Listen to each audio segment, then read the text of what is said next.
Today is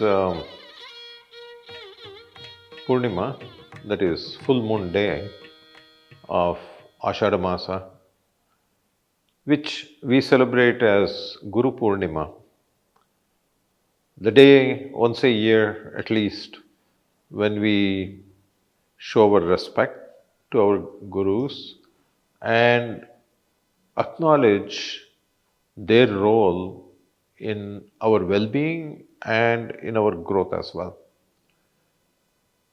So there are two words here. One is Guru and the other is Purnima. Question is this just randomly we picked a day and happens to be Purnima, or does it have any symbolic significance? Before we can even look at the Purnima part, the first word, of course, is Guru. So, who exactly is a Guru and what does this person do for us? The actual answer is it's not about a person, even though one person may personify this concept of Gurutva, which in itself is an absolute necessity for us if we aspire for spiritual growth as well as well being, both physical and mental. To use an analogy, we know that in the Indian tradition, we associate light with jnana or knowledge and wisdom. There is the famous saying that says, Tamasoma Jyotirgamaya, take me from darkness to light, which actually implies saying that take me from ignorance to this state where I'm constantly operating on this foundation of wisdom.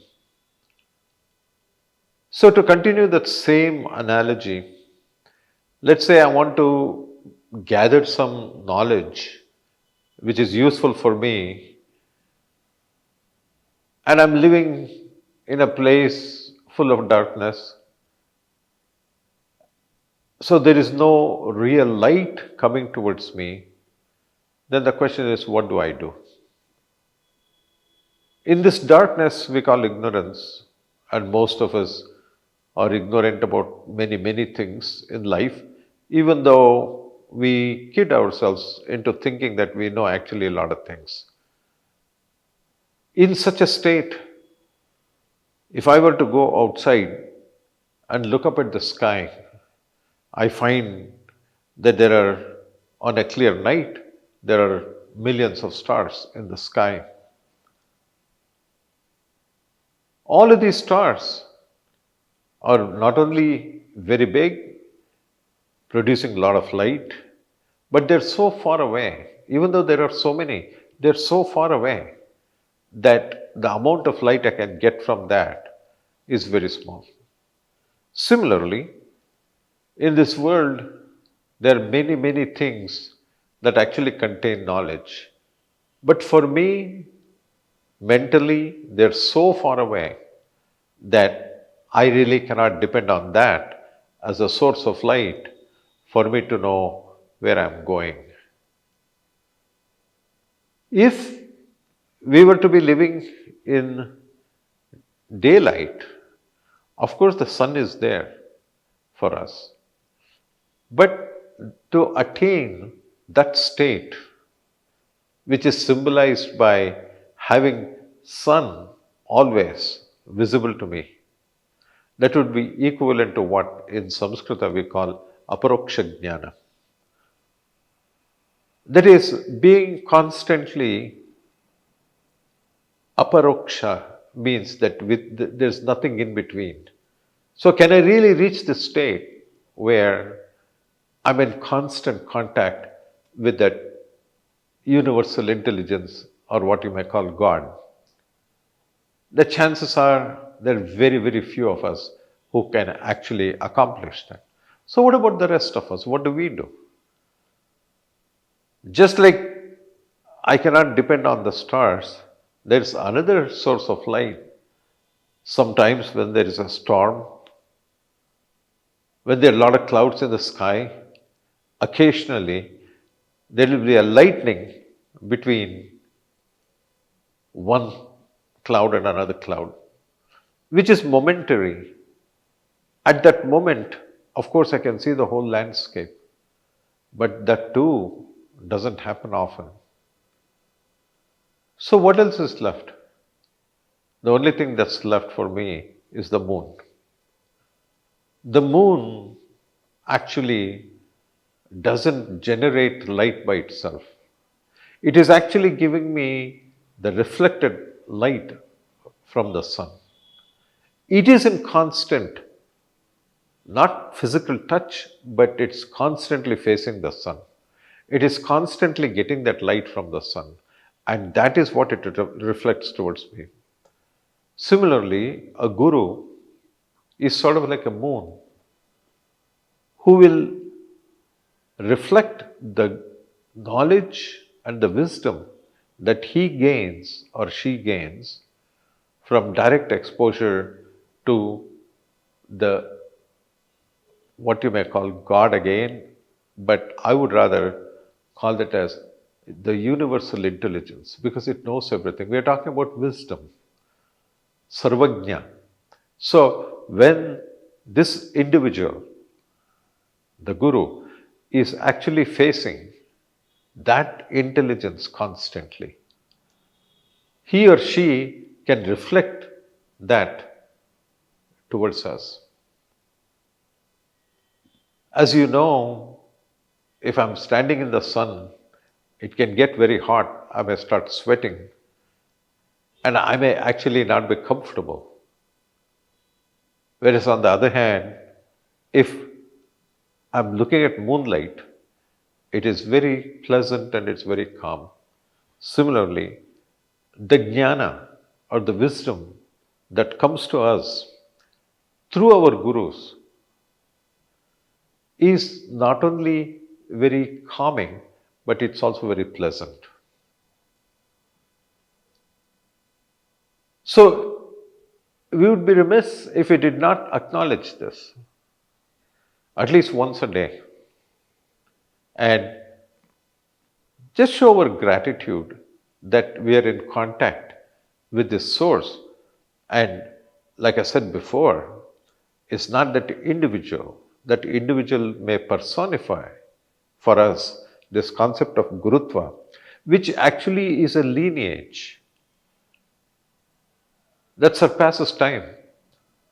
And this knowledge and this or wisdom or jnana is actually flowing eternally from Parabrahma himself. But this person brings it to us.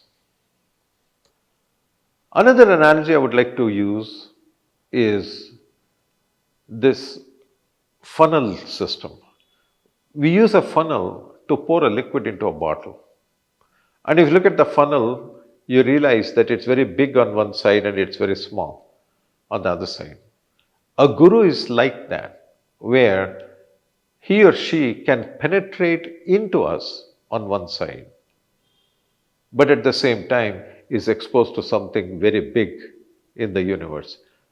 So the guru actually collects or garners all of this that's present in the universe and pours it into us in a very efficient manner. That is why we are very, very fortunate and we should be grateful if we actually have a guru who's showing us the paths. So that just like moonlight. Now, why Purnima? Because that is the full moon. The moon, as you know, starts off just like a sliver after the Amavasya. And then slowly gets bigger and bigger and bigger. And it is finally on Purnima, it is actually shining in its biggest form. Similarly, a guru comes into our life and we may not even realize the impact this individual is going to make in our lives.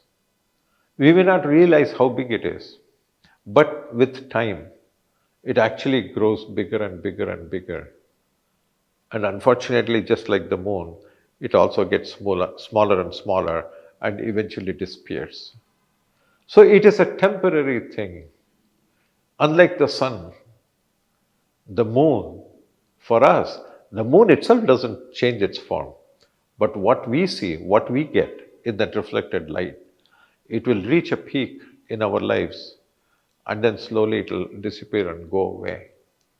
But there is this lineage of gurus who are always present, will always be there. And if we seek such an individual, we can live very, very blissful lives because we have what it takes. We have that jnana, which is the foundation for a very productive life. So let's all be grateful on this day to our gurus. And it's not just one individual, just like we had teachers in kindergarten all the way up to college, even in the spiritual growth or in the arts, no matter what knowledge system we are talking about, there is this lineage, and somebody in that lineage will come into our lives and make our lives enriched. So, on this day, let's be grateful. There is this famous shloka we say, where we say, we, we talk about the Guru being Sakshat Parabrahma. And even though the Guru is not Parabrahma, as far as we are concerned, he embodies this Parabrahma and the knowledge that comes from him. So I wish all of you a very pleasant, productive, and cognizant Guru Poornima.